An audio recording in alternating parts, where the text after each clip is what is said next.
پھر مبارک ہو آپ کو.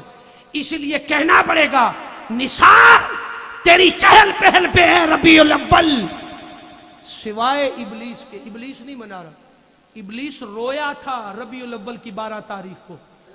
ابلیس رویا تھا 12 ربیع الاول کی رات کو. اس لیے آج جب 12 ربیع الاول آتی ہے تو کہتے ہیں 12 ربیع الاول کو وفات ہوئی تھی، میلاد کیوں ہوا تھا؟ تو علامہ جلال الدین سیوطی رحمت اللہ تعالی سے پوچھتے ہیں. آپ فرماتے ہیں امت کے لیے حضور کا وصال مصیبت تھا، پریشانی تھی، تکلیف دہ عمل تھا. جب وصال ہوتا ہے تو خاموشی ہوتی ہے، جب ولادت ہوتی ہے تو حضور نے حقیقے کا حکم دیا، خوشی منانے کا حکم دیا ہے. تو وصال سے پہلے ولادت ہے، ہم ولادت مناتے ہیں. وصال آپ کے لیے ہوگا، ہمارے لیے وصال ہوا نہیں. ہمارے لیے وصال ہوا نہیں ہے. جب وصال ہوا نہیں ہے تو دوستان محترم وصال کیوں منائیں؟ اس لیے کہ آقا آج بھی درود پڑھے تو گنبد خضرا کے اندر درود آج بھی سنتے ہیں. اس لیے جب وہ اپنے کانوں سے سنتے ہیں تو ثابت ہوتا ہے کہ حضور اپنی قبر انور کے اندر آج بھی اسی طرح درود سن رہے ہیں جس طرح حیات طیبہ کے ساتھ سنتے تھے. جس طرح حیات طیبہ کے ساتھ فرمایا کہ سنتے تھے، فرمایا آج بھی اسی طرح سن رہے ہیں. کاش کہ تم پڑھنے والے بن جاؤ، کاش کہ تم پڑھنے والے بن جاؤ تاکہ تمہارا رابطہ تعلق جڑ جائے. اور جڑے گا تعلق تو پھر قلب منور ہوگا، پھر قلب منور ہوگا.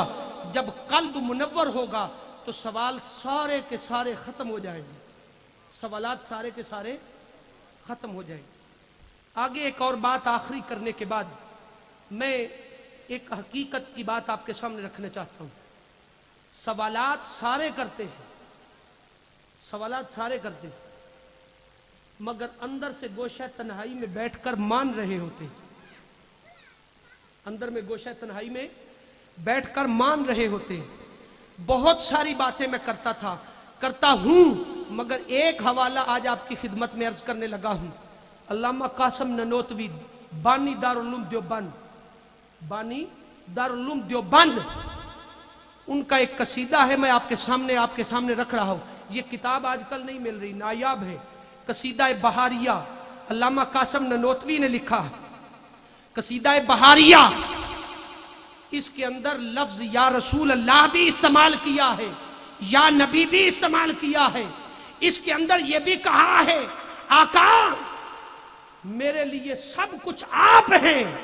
اس کے اندر وسیلہ بھی بیان کیا ہے، اور وسیلہ بیان کرنے کے بعد آخر پہ جا کے بات کرتے ہیں، اور ساری بات کرنے کے بعد کہتے ہیں آقا میری بخشش ممکن نہیں ہے اس وقت تک جب تک آپ کا نالین مصطفیٰ، آپ کے نالین پاک کی شکل اپنے سر پہ رکھ کر وسیلہ دے کے جب تک آقا دعا نہ کروں اس وقت تک میری دعا قبول نہیں ہوتی. نعرہ تکبیر، نعرہ رسالت، جشن میلاد مصطفیٰ، شفاعت مصطفیٰ.